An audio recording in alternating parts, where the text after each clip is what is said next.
When I started digital art, I was always on the hunt for new brushes to add to my collection. But after hearing other artists say, but overall, you definitely don't need those brushes, and you don't need them to be able to make good paintings. I thought to myself, lies! Maybe he can do it because he's an art god. But what about me? Does he really expect a beginner to draw with just a round brush? Isn't the saying, the more the merrier? Well, after improving my skills for the past 4 years, I can finally test to see if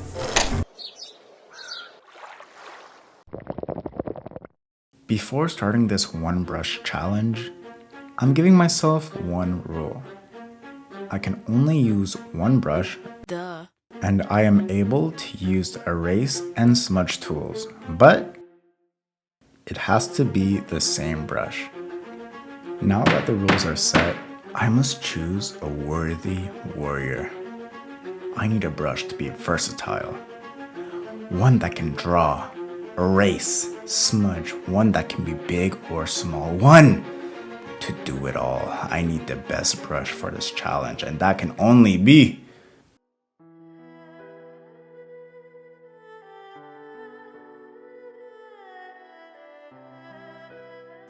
long ago. My digital art journey started when I lost my job in 2020. Why? I'm sure you can figure it out. But because I lost my job, I was able to apply to get some government.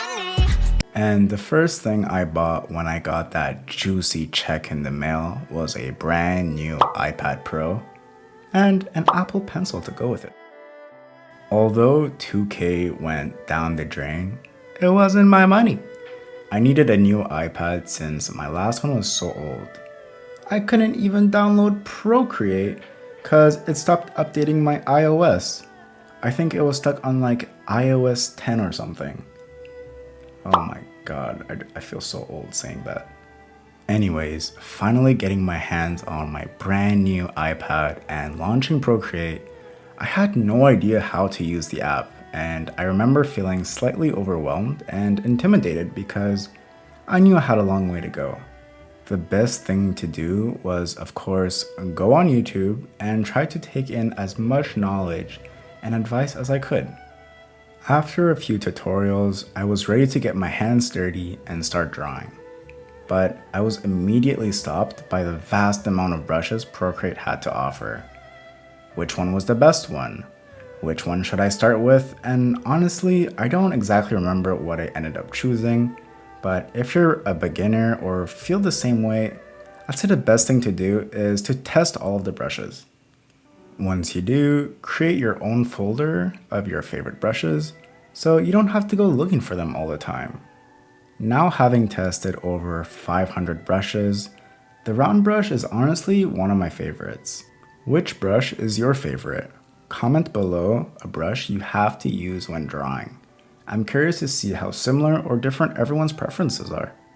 Honestly, drawing with one brush wasn't as hard as I had anticipated. Probably because I often use it, but it did get a little annoying at times. Because I'm used to using more brushes when I draw, I just thought being limited to one brush would make it harder.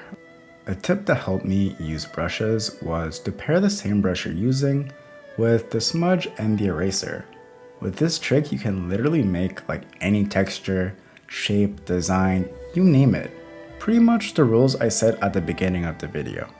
As this one brush drawing comes to an end, I think it turned out pretty good, considering this was the first time I ever did a challenge like this.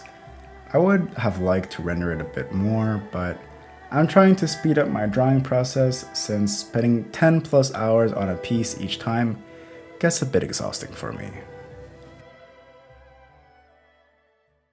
Now, for what you've all been waiting for. Hey bitches and bros and non-binary hoes! And now! The 100 brush challenge. First thing I did was make a folder for the 100 brushes. This is to help me not forget and to make sure I use all of them. The sketching phase is probably one of my favorite parts of drawing because that's when you start to give your idea life. I find it pretty satisfying pondering on what the best outcome can be, but because this takes so much of my mental energy, I often get too tired or demotivated to even finish my pieces. Lucaria is probably my favorite OC, although I sometimes give up halfway or don't fully render my pieces. I just can't do that with her. I really like her design and I always feel like I gotta do her justice. And since you guys don't really know her, let me tell you her backstory while you just watch me draw this drawing. Lucaria was an orphan from a very early age. She was traveling back to her homeland with her parents soon after a war had ended. But when nearing the nation's borders, her family was ambushed by the opposing nation's remaining soldiers. Her father fought the enemies to buy time for his family to escape, but he soon got overwhelmed by the sheer number of soldiers fighting him at once and lost his life. Running away from the scene with her mom, Lucaria was placed in a small cave to hide from the rest of the soldiers. Her mother, too big to fit in the cave, would try to find somewhere else to hide, but was soon found by the rest of the soldiers before she could secure her safety. Unaware of her parents' demise, Lucaria stayed in the cave for a few days before leaving due to starvation. Having no one to help her, Lucaria resorted to theft and violence for her survival, quickly becoming a self-taught fighting prodigy. One day, smelling food nearby, Lucaria snuck into a city and began to hide in the shadows and alleyways to secure her meals. She would later become the biggest thief in the city. The guards would chase her whenever they recognized that blue hair. Watching her skillfully steal and fight for her food, the king would later offer Lucaria to become his personal mercenary, as well as the personal bodyguard of his son Tukta. The prince was around her age, yet he was weak and was terrified of even his own shadow. Lucaria, declining the king's proposal, was then offered a deal she couldn't refuse. A deal to be reunited with her parents at the cost of defeating the enemy nation single-handedly. Thinking it was an impossible feat, the king knew he had nothing to fear regarding his command years ago to ambush and assassinate her family. Accepting his offer, Lucaria would later grow a close bond with the prince and improve her combat skills with the professional training provided by the king's palace. But after years of training, she was finally victorious, defeating and slaying a whole nation by herself in a single night, just as the king wanted. But there was just one problem. The dying words of the last person she murdered were, I didn't know you were still alive, my beautiful granddaughter." Confused and filled with rage, Lucaria realized the enemy nation she had just finished slaughtering was actually her homeland. When trying to confront the king, she was no longer welcome into the city and had been exiled. The prince, infuriated by his father's betrayal to Lucaria, ran away to help her seek vengeance on the king and those who've betrayed her. So, what do you guys think of my story? I know I still have to improve my lore and my writing skills, but I have lots of other OCs that are all connected to her with their own adventures. I'm still in the process of making more OCs to add to my main collection.